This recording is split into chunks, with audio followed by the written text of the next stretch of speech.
definition of an even number, 2n. Anything times 2 except 0 will give you an even number. 1. 1 times 2 is 2. 2. 2 times 2 is 4. 3. 3 times 2 is 6. Okay, they're all even numbers. The results are even.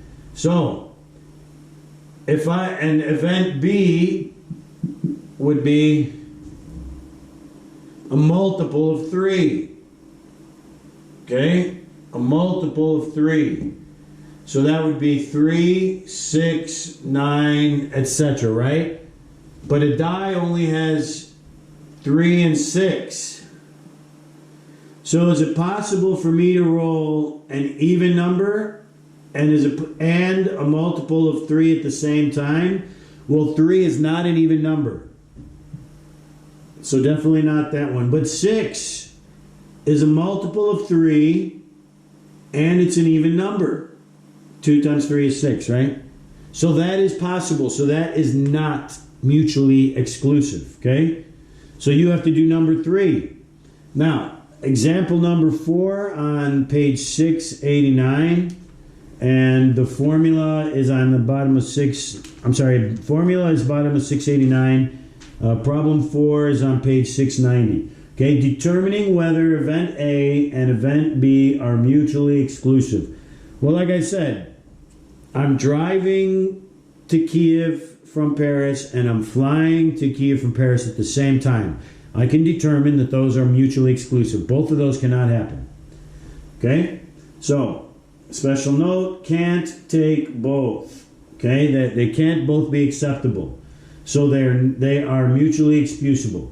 So the probability of A or the probability of B, which is the probability of A plus the probability of B. Okay?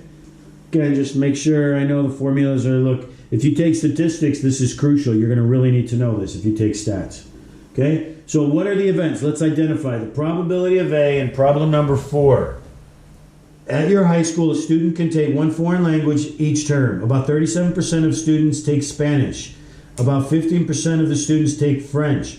What is the probability that a student chosen at random is taking Spanish or French? Okay, so they're taking Spanish or French, right?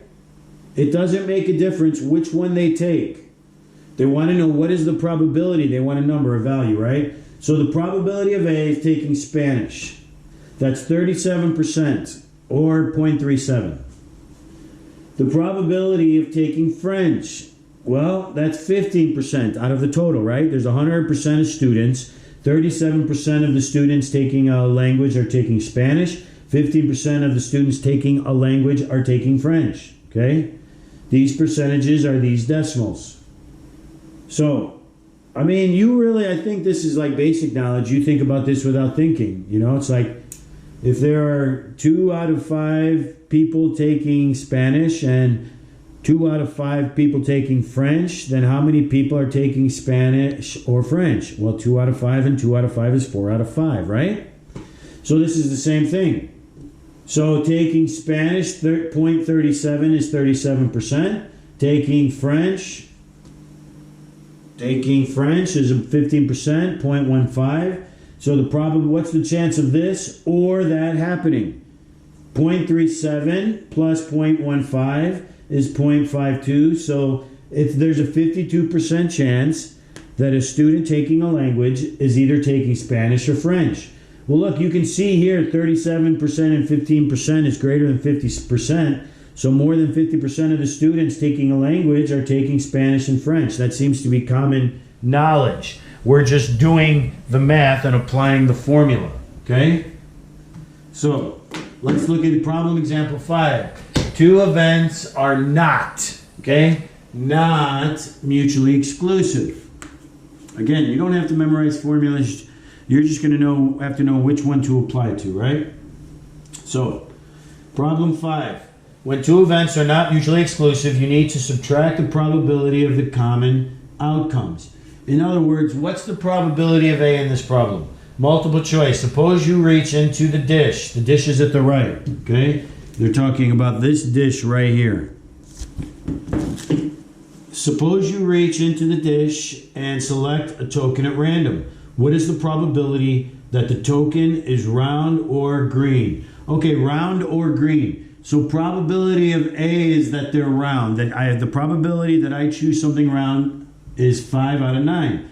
Because no matter what the colors are, there are 5 round pieces out of a total of 9 in this dish, right? Probability B is, well, let's forget about A for a second. How many green chips or whatever they are in there? Well, it doesn't matter what the shape is. There's 2 circles and 1 square. So that means there's 3 green shapes out of a total of 9. Okay? So the probability of event A is round, which there are 5 out of 9. The probability B, which means the probability that a chip is green, is 3 out of 9. Well, what's the probability that it's A and B? What's the probability that it's round and green? Well, look in here. What's the probability that it's round? There's 3 of them. And green, right? Well, green, there's 3. 1, 2, 3. And round, there's 2. So 2 green round out of 9 total, right? So the probability of it being round and green is 2 out of 9, as you can see in the figure. So I'm going to apply these 3 values into my formula. The probability of A plus the probability of B minus the probability of A and B. So 5/9 plus the probability of B, the probability of it being round, probability of it being green, minus the probability that it's both of them. 5, we have a common denominator, so I can just add the numerators. 5 plus 3 minus 2. 5 plus 3 is 8, minus 2 is 6, over 9, 6/9, which is equivalent to 2/3, which is equivalent to approximately 66.6%, and that's it, okay? I know these formulas can get a bit difficult, but that's all right. Just work through them, and I hope everything is okay. Peace out. Have a wonderful weekend. I'm going to try and get all the videos for the rest of this unit in this weekend, so you guys can go ahead if you like. And I'm going to try and get, the rest of this unit in, these videos, so you can watch them at your own pace, and then you can start to focus, if you already haven't, on Unit 10, which is matrices, which you guys agreed on. We would be doing as independent, but of course I'm always here for you. So keep asking questions. Again, have a great weekend. Peace out.